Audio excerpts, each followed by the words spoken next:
Guys, I have a confession to make.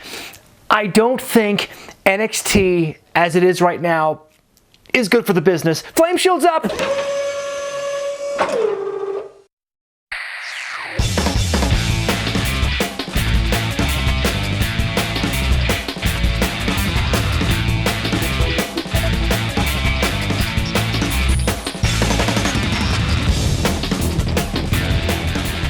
When it comes to WWE these days, there's usually something to complain about, but the one thing that appears to be universally beloved by even the biggest of cynics is NXT, the developmental show on the WWE Network.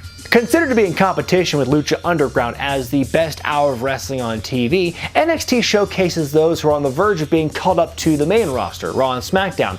The storytelling is tight, the setting is intimate, the wrestling is exciting without going too overboard with crazy spots, and the talents rotate from week to week to keep things fresh. It's actually a fun show to watch. Though a fair number of NXT alumni who have gone onto the main roster have succeeded more or less, like pretty much all the members of the Shield, a lot of people from NXT have kind of flopped on the main roster. You know, you've got guys like Adam Rose and Emma and Bo Dallas in the Ascension. Those guys immediately come to mind as flops. You have guys like Cesaro and Big E and Bray Wyatt who have, had moments of brilliance, but for the most part they keep hitting that glass ceiling. Obviously, not every gimmick in wrestling is going to succeed. You have to throw everything at the wall to see what sticks. But in my personal observation the last couple of years, there appears to be this genuine anxiety, this legitimate fear and dread among wrestling fans, those who follow the men and women on NXT and who are worried about what's going to happen to them once they get called up to the main roster. I want to take some time this week to discuss that and figure out why that's the case. The most obvious difference between NXT and the main roster is simply the scale of things.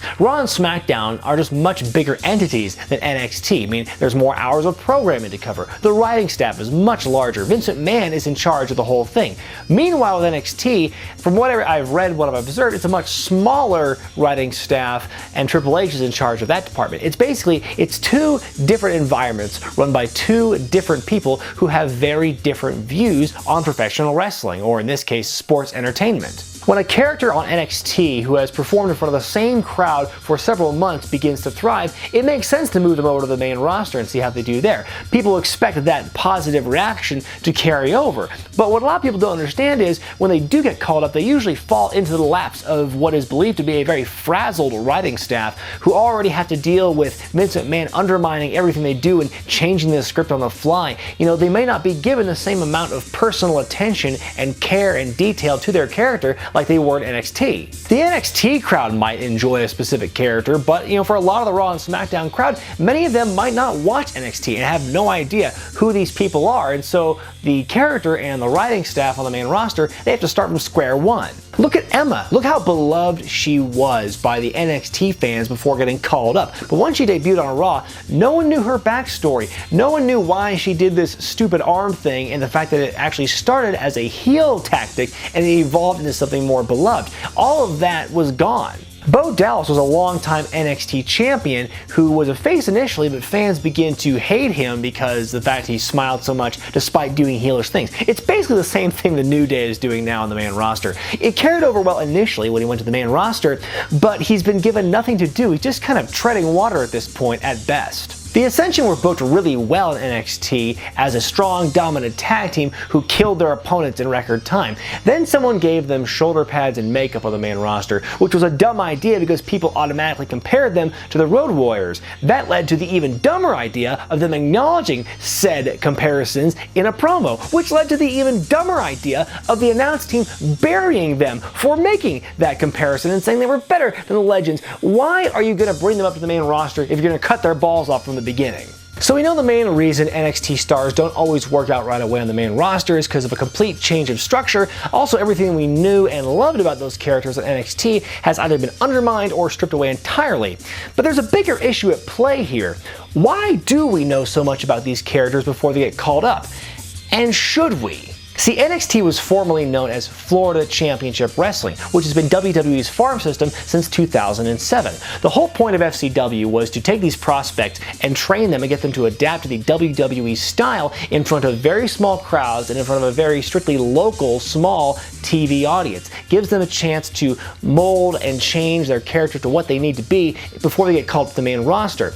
By definition, a developmental system means it's not meant to be viewed and scrutinized by a mass audience. This added focus on developmental and minor leagues is a somewhat recent phenomenon. With the MLB and NBA networks and things like that, you're seeing developing players on a large stage before being called up to the main rosters in legitimate sport. And that's fine for that avenue, but it doesn't work as well for WWE, because what may have worked for a guy in NXT, what may have gotten them over, chances are will not carry over to Raw or SmackDown. With the developmental system getting so much exposure now, more than I think it was originally intended for, NXT is essentially now a third brand, kind of like ECW was. It's so separate from Raw and SmackDown in terms of its makeup and its presentation, it's practically a different company. When you see a guy get called up to the main roster after being from NXT for a long time, and their gimmick has either been neutered or changed entirely, it's kind of like when a wrestler went from like WCW or TNA to WWE. That's not a very smooth analogy, but I mean that's exactly what's happening. Why should we be surprised when a wrestler who is over on NXT get called up to the main roster and be completely misused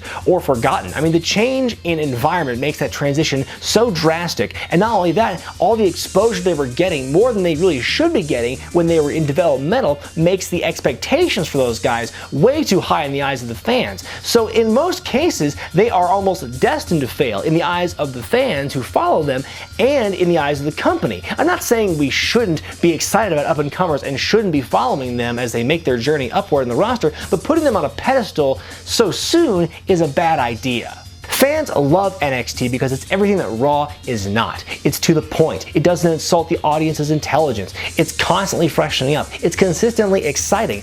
But now, NXT is the victim of its own success. NXT is too good for its own good. And now, fans are asking the world of wrestlers who have little to no control of their destiny once they make it to the big stage. Now, unless the developmental system reverts back to a small-time, small-audience operation, which it will not, then I guess fans of people like Kevin Owens and Charlotte and Finn Balor and all those people will just have to hope for the best and expect the worst. So what's your take on the issue? What do you think WWE can do to increase the odds of success for NXT wrestlers who make the jump to the main roster? Leave your thoughts in the comment section below. I look forward to hearing what you have to say about it. Be sure to thumbs up this video, subscribe to Wrestling with Regret, and buy the t-shirt.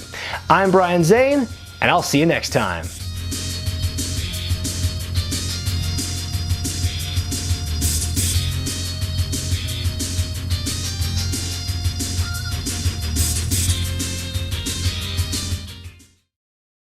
Hey everyone, Brian Zane here. Quick heads up, this Sunday night, immediately following Elimination Chamber, it's going to be the first ever live episode of Wrestling with Regret. Jay Biggs and I are going to be giving our thoughts, our gut reactions to the show right after it happens. So roughly 8 o'clock Pacific Standard Time on YouTube is where you'll find us. You know, usually you have to wait 4 days for a pay-per-view review on my show, but on Sunday night, it's going to be right after the show. Very live, very interactive. Live chat will be enabled, so you'll be able to give your thoughts on the show and ask us any questions you want as well. So again, this Sunday night, immediately following Elimination Chamber, first ever live episode of the show. I can't wait for it. I hope to see you there.